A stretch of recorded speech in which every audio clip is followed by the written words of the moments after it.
Le score. Le score. Je devais créer et comprendre que nous aurions un entretien tête-à-tête. 18h30, 20h sur Radio Nova. Bon, à mon tour maintenant.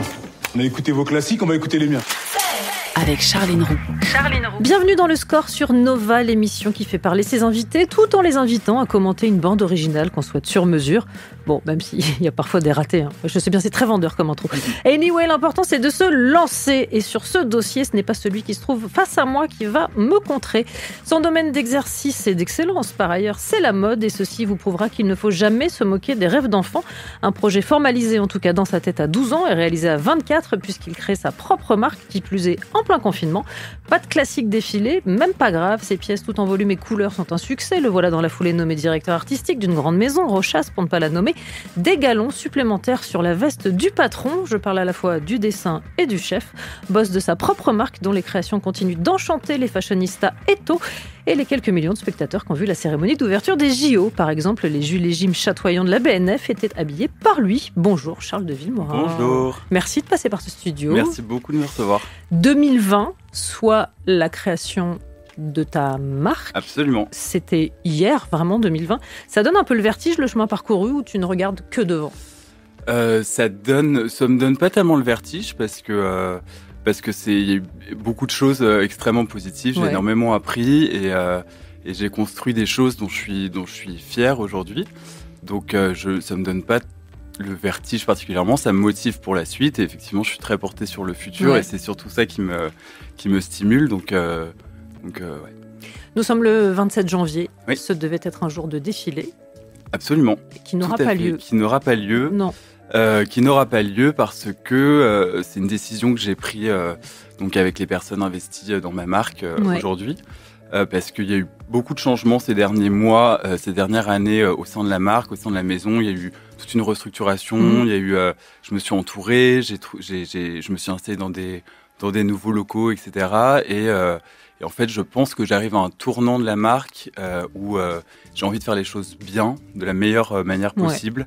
Et c'est vrai que là, cette collection qui devait défiler, qui existe, parce que je vais tout de même faire une présentation de cette collection ce soir lors d'un dîner en collaboration avec Vogue. Ouais. Donc je vais quand même présenter cette collection qui existe et que j'aime beaucoup. Mais elle était peut-être un petit peu prématurée pour la présenter avec un format défilé. Parce que j'ai envie de la pousser un peu plus loin et donc je vais la continuer encore et la présenter dans 3 semaines sur le prêt-à-porter avec un film. Je vais réaliser une vidéo comme je faisais au tout début parce que c'est vraiment quelque chose que j'aime beaucoup faire et je pense que cette collection s'y prête et du coup je pense que elle est plus adaptée à ce format-là et c'est pour ça qu'on a décidé d'annuler ce défilé pour la bonne cause. Tous les supports sont bons.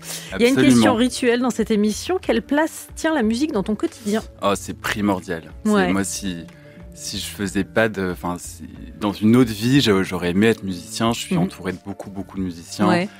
J'ai beaucoup d'amis artistes. C'est vraiment quelque chose qui m'inspire énormément, dont je suis extrêmement proche. C'est un milieu qui me plaît, c'est un milieu qui me parle beaucoup. Et puis en termes d'inspiration, c'est pour moi la musique est limite plus importante que le vêtement et ça rejoint un peu ce que je disais par rapport à la manière dont par rapport au fait que j'annule le défilé. Il y avait aussi cette notion où la musique est tellement importante qu'un défilé c'est vit à travers la musique et la musique embellit les vêtements, je trouve. Et c'est pour ça que j'ai envie de pousser cette collection. Avec un film où la musique va du coup avoir une place encore plus importante parce qu'on va vraiment pouvoir monter le film avec la musique et donc la musique est vraiment primordiale pour moi, c'est vraiment une inspiration, une de mes premières inspirations je pense. Charles de Villemorin, un projet artistique global, ce sera donc ça la première amorce, un projet artistique global, très bien. Arts. Puisqu'on parlera tendance, égérie par exemple, on voit la une, difficile de lui échapper, elle s'appelle Sabrina Carpenter, on écoute Badcam. Super. Le score sur Radio Nova. Badcam, c'est signé Sabrina Carpenter, une artiste que je soumets immédiatement à Charles de Villemorin. Est-ce que ça peut être une source d'inspiration ? C'est Sabrina Carpenter, c'est pop culture, elle fait vraiment partie de la génération que j'adore en ce moment. c'est pop culture, c'est accessible, c'est joyeux tout en étant quand même risqué, je trouve. Absolument. Un des clips qu'elle a sorti cet été était quand même assez violent. Il était dément, enfin moi j'ai adoré, et c'est une artiste que j'aime beaucoup. Je trouve ça très rafraîchissant, important, voilà, avec des super messages. Tu parles de clip avec Jenna Ortega qui jouait Mercredi Adams. Ça, je ne vais rien spoiler, mais on va revenir à Tim Burton dans un instant. Oui, si vous voulez. Mais c'était un clip inspiré surtout de La mort vous va si bien, un film iconique avec Meryl Streep que j'adore. Donc. Je parlais des Jeux Olympiques en introduction de l'émission. C'était en juillet, juste un mois avant. Tu faisais la présentation de la collection couture automne-hiver 2024. Il y a eu comme un embouteillage où tout ceci était déjà vraiment très planifié, très tranquille, très. Ça a été une période intense quand même, mais moi j'adore, c'est ce que je cherche. Et c'était génial parce qu'en plus c'était chouette de balancer dans la préparation de ces deux projets, entre le projet couture qui était assez sombre, qui était inspiré, c'était un peu un film d'Agatha Christie, c'était une histoire un peu policière assez sombre autour de la mort, etc. Il y avait un truc assez macabre tout en restant poétique, et il y avait ce tableau des JO qui lui prenait vraiment la liberté, l'amour, quelque chose de très joyeux, et donc c'était sympa de balancer entre les deux dans la préparation. Alors justement, cette collection automne-hiver, soit ce que nous sommes censés porter en ce moment, si je ne m'abuse. Oui, après c'est une collection couture, donc c'est si pas tout à fait la même chose si on peut. Si on peut. C'est ça. C'est ça. Une petite précision qui a son importance. Exactement. C'était une inspiration, tu le disais, plus sombre. Moi, j'y ai vu quelque chose à mi-chemin entre un peu Tim Burton, entre les frères Grimm. Moi, j'ai vu une pointe de Donnie Darko. Est-ce que je me fourvoie ? Il y avait une silhouette noire avec un masque d'animal dont on ne savait trop si c'était un lapin, un chien, un loup. C'est ça tes inspirations à toi ? C'est exactement ça. Moi j'aime quand il y a un vrai lien entre l'horreur et la poésie, entre la mort et la fête. Je trouve qu'un peu toutes ces contradictions-là me parlent, et c'est vraiment ce que j'aime et ce que je cherche dans mes inspirations, et ce que je retranscris de manière très spontanée, naturelle dans mon travail en général. Il y a toujours un peu cette contradiction entre quelque chose qui est assez joyeux et quelque chose qui est beaucoup plus sombre. Et je pense que ça correspond aussi à ma personnalité. Je pense aussi que tout ça ne sort pas de nulle part. Et depuis toujours, quand je regarde mes projets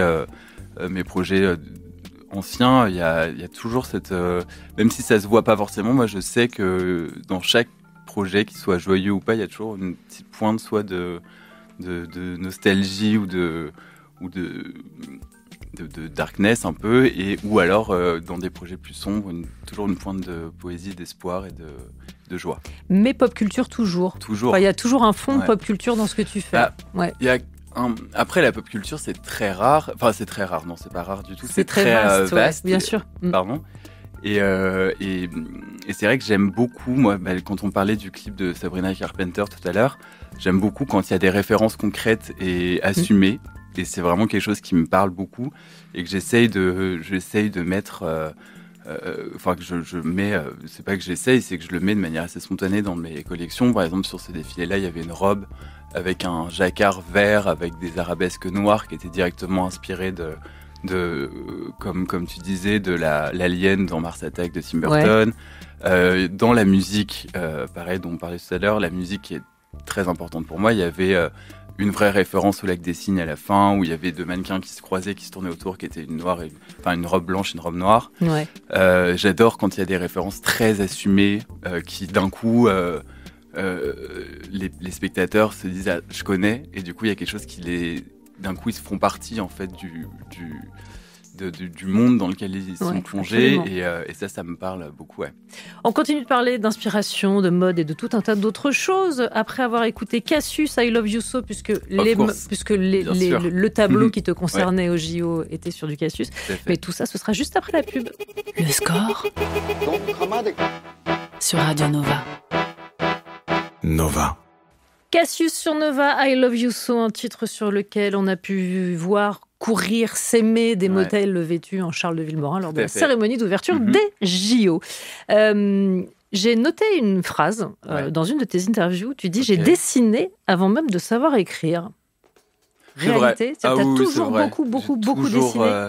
c'est vraiment, je pense, mon premier moyen d'expression. Tu dessinais quoi quand tu étais enfant ? J'ai dessiné assez tôt des vêtements quand même, qui sortaient de mon imagination, mais qui pouvaient aussi être des vêtements que je pouvais voir sur des personnes, des vêtements qui me parlaient, que j'avais envie de redessiner. Et sinon, je dessinais beaucoup de décors, parce que je voulais être metteur en scène de théâtre quand j'étais petit. Et je dessinais beaucoup de décors. J'allais chercher les affiches de cinéma pour avoir des grandes feuilles. Du coup, je les retournais pour avoir le côté blanc. Et je faisais des décors de spectacle en fait sur ces formats-là. Qu'est-ce que je dessinais ? J'ai toujours. Moi, j'ai noté une récurrence des figures de monstres, de visages d'aliens. Et ça, c'est pareil depuis ta tendre enfance ? Oui. Ouais, j'ai toujours été assez fasciné par ça. C'est une esthétique qui me parle. Et effectivement, c'est un peu malgré moi, c'est toujours c'est toujours ce que je fais en premier. J'adore ça parce que en plus ça ouvre vraiment. On est du domaine du fantastique et de l'imaginaire, donc ça ouvre complètement les possibilités. Ça permet vraiment d'imaginer des choses complètement insensées et ça c'est important. Quand on se rêvait metteur en scène, pratiquer la mode comme tu la pratiques, c'est-à-dire avec des collections que tu crées, que tu proposes, que de fait t'imagines de manière globale, comme je le disais, avec tout ce que ça implique. Est-ce que tu as la sensation d'être partiellement exaucé ? Parce qu'il y a une partie de mise en scène quand même. Complètement. Et puis, il y a complètement une partie de mise en scène, parce qu'il faut gérer la lumière, la musique. J'essaye d'aller de plus en plus vers quelque chose où les vêtements sont incarnés par des personnages. Et il y a vraiment cette notion de mise en scène. Et là, je suis très content parce que de plus en plus, on me propose des projets qui sont plus reliés au spectacle, qui s'éloignent un petit peu de la mode pour vraiment être dans le costume et dans le spectacle. Et ça me plaît beaucoup. Ouais. Et c'est autre chose, c'est pas de la mode, du coup, c'est une autre manière totale de voir le vêtement. Mais ça me plaît énormément. Alors, tu parles de personnages que tu fais défiler, il y a des personnalités aussi, mais je trouve que les gens qui défilent pour toi sont pas nécessairement les gens qu'on voit défiler ailleurs.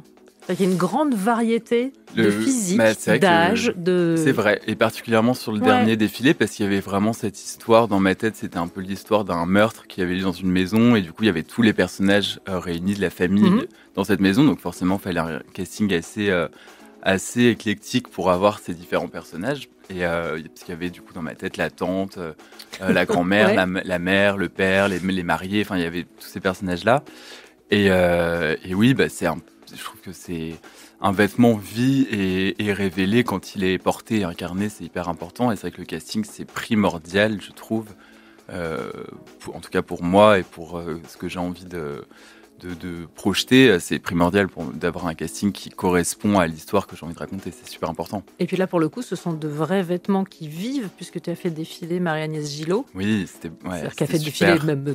danser Marie-Agnès Gillot dans une tenue. Absolument. Ça, on était juste après, c'était quelques semaines ou peut-être un mois après la mort de Françoise Hardy. Ouais.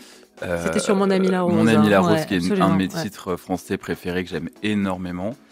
Et du coup, j'ai réécouté ce titre beaucoup après sa mort. Et je me suis dit, il faut absolument que je fasse quelque chose avec ça. D'autant plus que la chanson parle de mort, parle de fleurs, etc. Donc c'était parfait, parfaitement en lien avec le défilé. Et je me suis dit que j'avais envie d'un beau moment, un peu d'hommage et d'émotion autour de ce titre. Et j'ai pensé directement à Marie-Agnès, que je connaissais pas, que j'ai rencontré à cette occasion. Et qui a accepté, qui a aimé l'idée. Et c'était très très fort comme rencontre et comme moment, parce que du coup je suis allé... dans son studio à Oulgat pour un peu répéter, c'était génial. Et non, c'était super, Alors, dans un cas comme celui-là, le vêtement est créé après avoir trouvé l'interprète, parce que j'imagine que là, ça nécessite quand même une forme de mobilité et de souplesse. C'était je ne sais pas si on peut vraiment parler de vêtements, en l'occurrence sur cette performance-là. En fait, il s'avère que j'étais tombé sur un tissu le tissu rouge, qui était assez dingue en fait, c'est un des tissus les plus légers au monde, un truc comme ça. Enfin, j'avais pu me procurer un métrage de ça.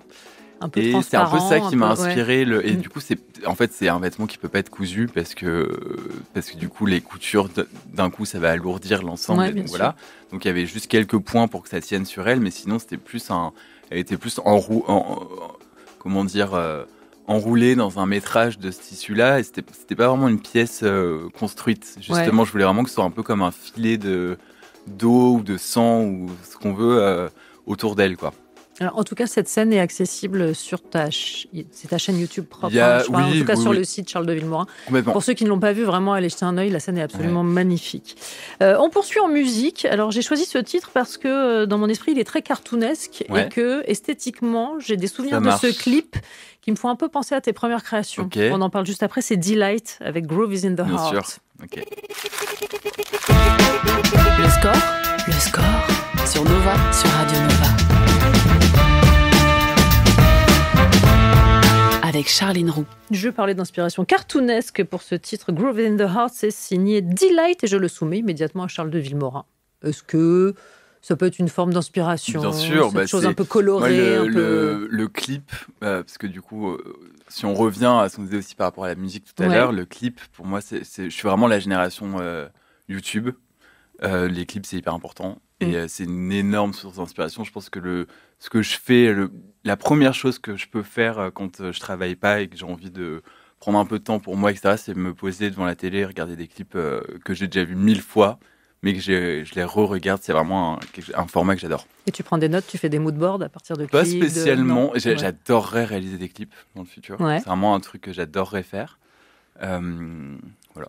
Très bien. Tu as grandi dans une famille qui s'intéressait très près aux arts en général, à la mode en particulier. Si je te demande tes premiers émois en la matière, précisément sur la mode, est-ce que tu t'en souviens? Alors effectivement, je viens d'une famille assez nombreuse. Assez nombreuse et assez conservatrice, clairement. Et donc avec pas mal de mariages, de baptêmes, de choses comme ça. Et c'est vrai que c'est des occasions qui sont propices à faire un effort pour s'habiller. Et c'est vrai que dans ma famille, il y a quand même cette notion, les gens aiment ça. Les gens autour de moi dans ma famille aiment s'habiller. C'est quelque chose qui est assez important.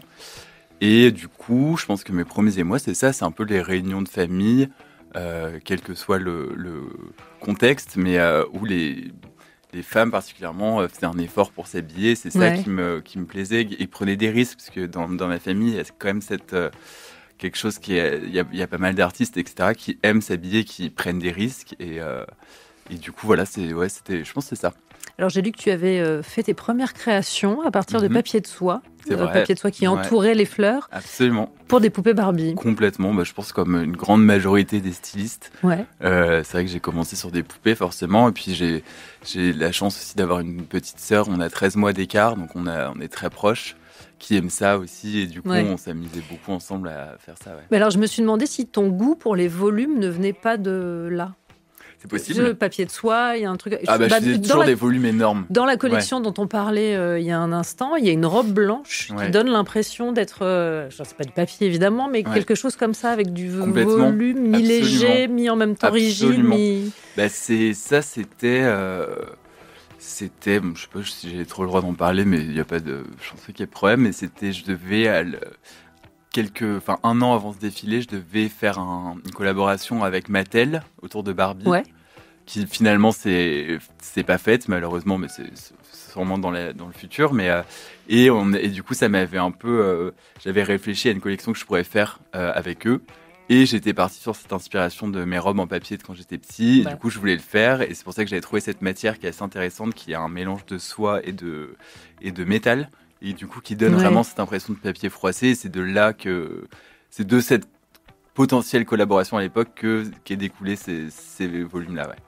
À quel moment, alors moi je parlais de 12 ans dans l'intro, mais je ne sais pas si c'est la légende ou pas, à quel moment est-ce que tu t'es vraiment clairement dit « ce sera ma voix, c'est ça que je vais faire » ? Ça devait être en milieu, peut-être 5e, 4e, quelque chose comme ça. Un raccord.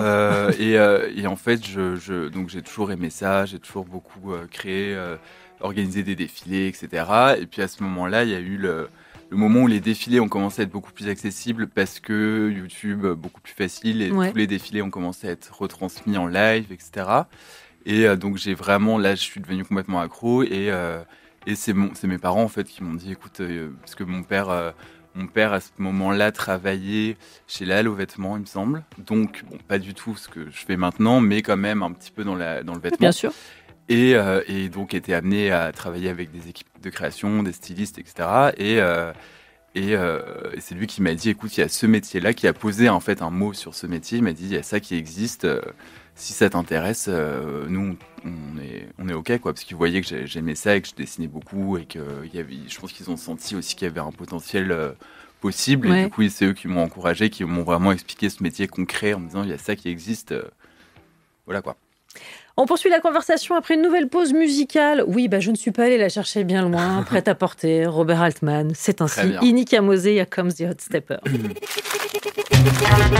score sur Radio Nova. Ini Kamoze, Here Comes the Hot Stepper. Est-ce que le titre plaît à Charles de Villemorin ? Oui, ça faisait longtemps que je l'avais pas entendu. Ouais, je suis là pour faire remonter les vieux souvenirs. C'est très bien. Je pense que tu n'étais même pas né quand le film est sorti. Je sais pas du tout en quelle année il est sorti. Prêt à porter. Ne quittez pas, je fais une recherche tout de suite. Prêt à porter. Altman, 94. Ouais, je t'ai pas né. Voilà. Allez. Merci. C'était vraiment un moment agréable. Non, je plaisante. On parlait de grands moments de mode, de grands souvenirs. Grands moments de mode, en tout cas pour moi, et de divertissement, ça s'écoute aussi. La grande dame And I am the proud first or second runner-up. Depends on how much you like me. Oui, alors ceci n'est pas une agression. Fidèle à mes obsessions, j'ai regardé UK versus The World, soit un concours de drague international dans le RuPaulverse.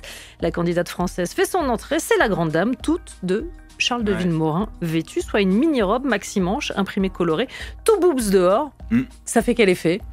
Oh là tu me lances sur un sujet, je pourrais en parler moi c'est ma passion, là on peut vraiment... Moi aussi. Tu as d'ailleurs été, j'ai été jury dans la dernière saison de la Drag dernière Race, saison, version France. C'est un univers qui m'inspire et qui me parle énormément. Ça a changé ma vie en fait quand Drag Race est arrivé sur Netflix en France. Je m'en souviens très bien, ça a vraiment changé radicalement ma vision de tout.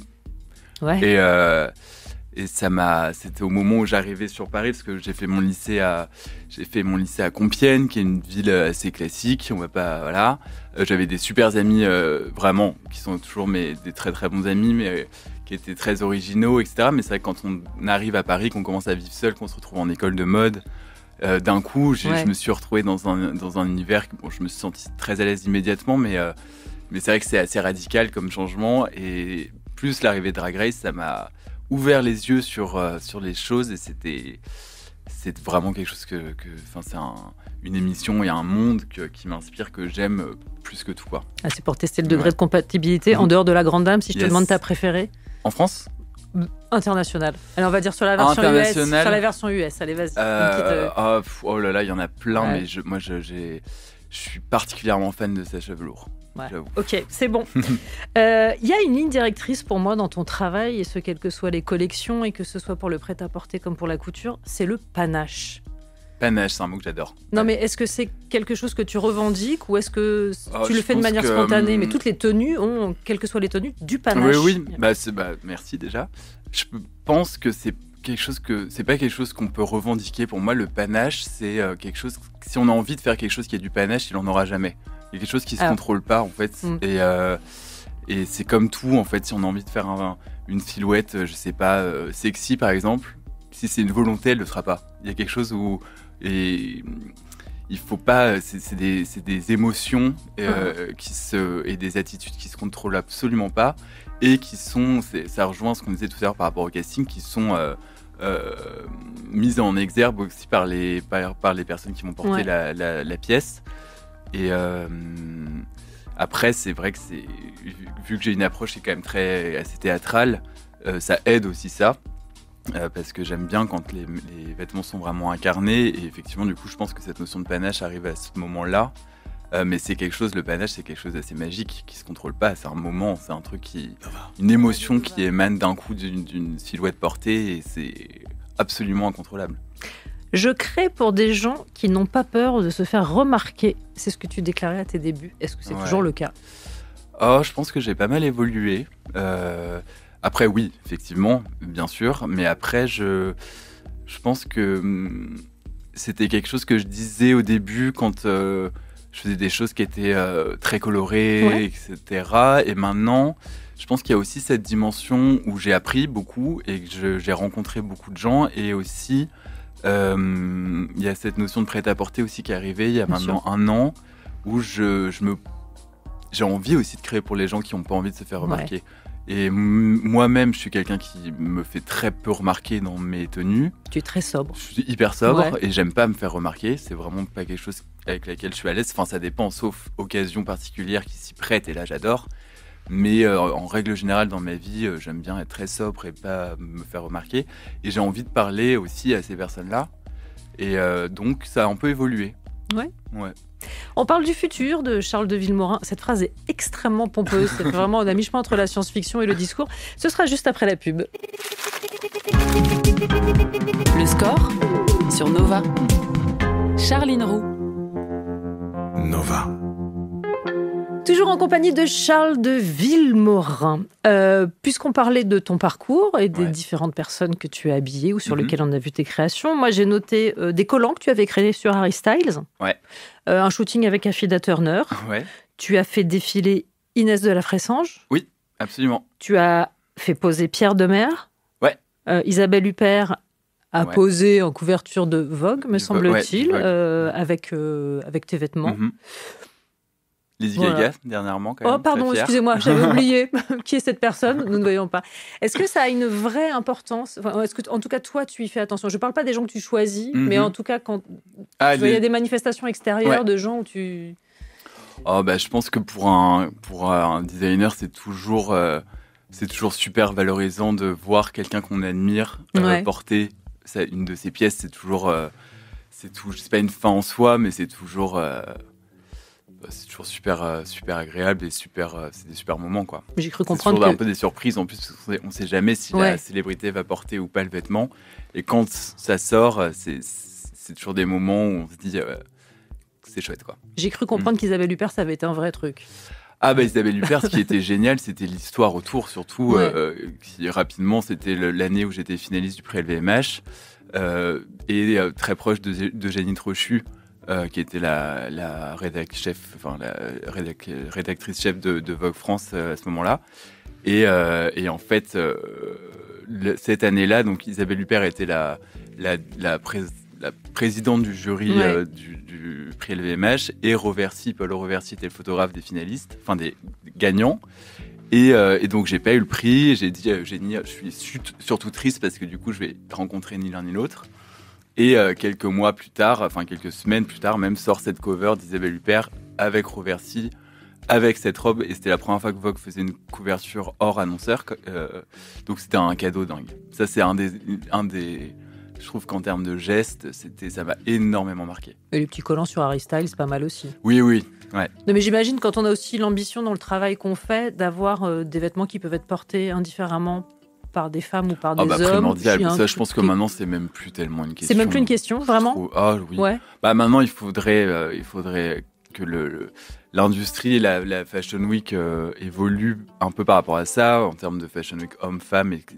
Voir ce qui peut faciliter tout ça. Mais en termes de création, maintenant, je pense qu'on est arrivé à un stade où les designers dessinent pour qui a envie de porter la pièce. On parlait de Drag Race tout à l'heure.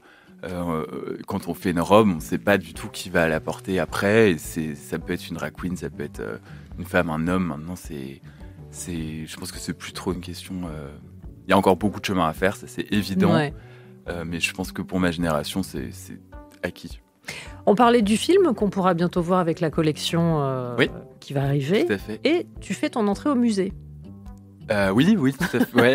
J'ai bien aimé le côté circonspect, mais de nouveau une entrée au musée au Louvre. Au Louvre. Parce qu'il y a une de tes robes qui va être exposée. Absolument, dans une super belle exposition qui a été curatée par Olivier Gabet, qui a fait une super belle exposition. Je crois qu'il y a une 50aine de silhouettes qui sont exposées au Louvre. La scéno est dingue.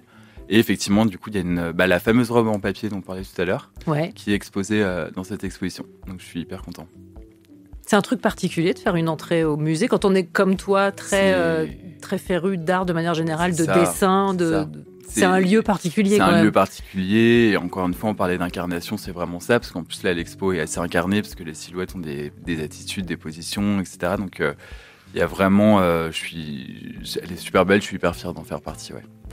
Tu pourrais réfléchir à un vêtement alors je ne sais pas comment le formuler, mais qui soit désincarné, c'est-à-dire que tu n'imagines pas porter. Ouais. Bien sûr, ouais. Complètement.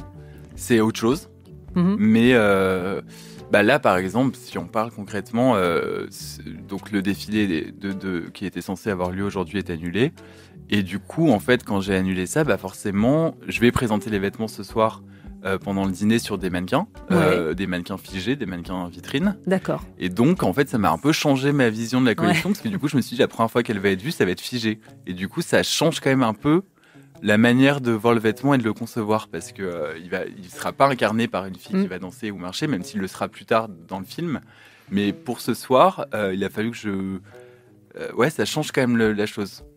C'est une autre approche. Mais c'est pas frustrant pour autant. Pas frustrant, non, du tout.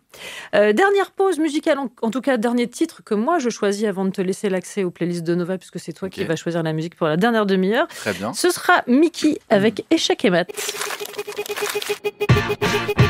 Le score sur Nova, sur Radio Nova. I think I'm going to fall. Oh, fucking hell. Mickey sur Nova, Échec et Mat. Est-ce que c'est un titre qui te plaît, Charles de Villemort ? Moi, j'adore le projet de Mickey, je le trouve super. Ouais. Bon. Vraiment, je pense qu'elle a un bel avenir devant elle. Clairement. J'ai l'impression d'avoir fait un sans faute sur la musique. C'est vraiment une Absolument. satisfaction. Pour l'instant, petite satisfaction. Après, ce sera ton tour de toute façon. Très donc, bien. Ma mission s'arrête ici. Mais il y a encore une autre formalité avant de découvrir ta playlist. Chaque jour, ici, je pose une rafale de questions sur la musique à mes invités. Exactement. Et je ne juge pas, c'est faux. Ok. Mais tu es prêt ? Ça marche, je suis prêt. Allez, c'est parti. Quel est le titre qui symbolise le mieux l'enfance ? Le mieux l'enfance, moi je dirais du Pierre Bachelet. Je dirais mince. En l'an 2001 ? Non, Pierre, du Bachelet sûr. Elle est d'ailleurs de Bachelet, sublime. Ok. Le titre qui symbolise le mieux l'adolescence ? Je dirais Photomaton, Jabberwocky, pour moi. Très bien. Ton hit de karaoké ?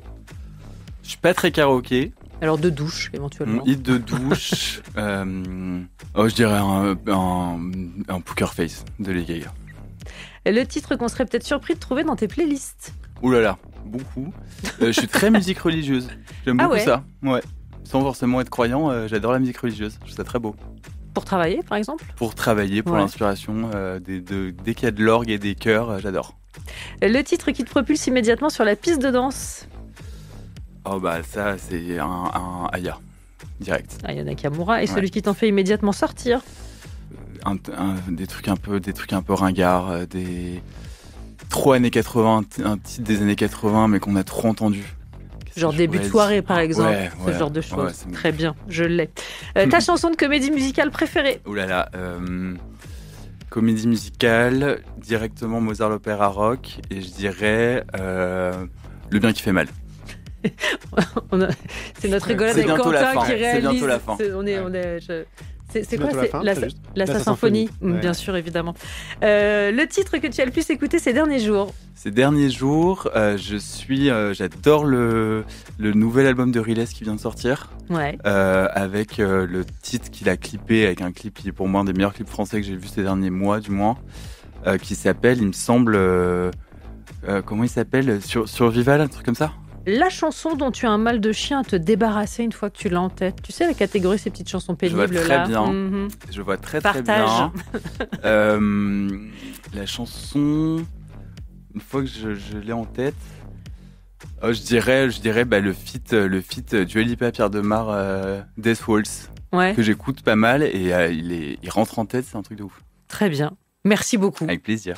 On va passer à ta playlist à toi, puisque c'est toi maintenant qui a choisi la musique qu'on va écouter. Bien. Et pour démarrer, tu as choisi Flavien Berger avec Sapon. Pourquoi ce Flavien titre ? Berger, mon artiste préféré musical ever.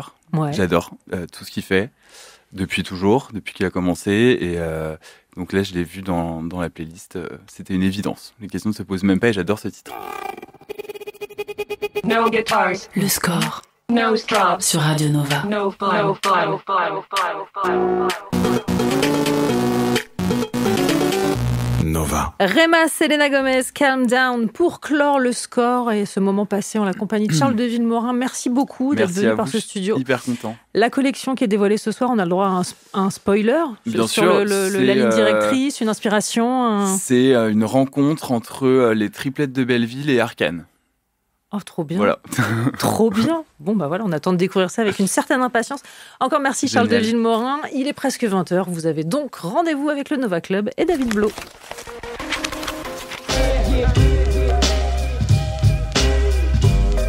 Le score sur Radio Nova. À retrouver en podcast sur nova.fr.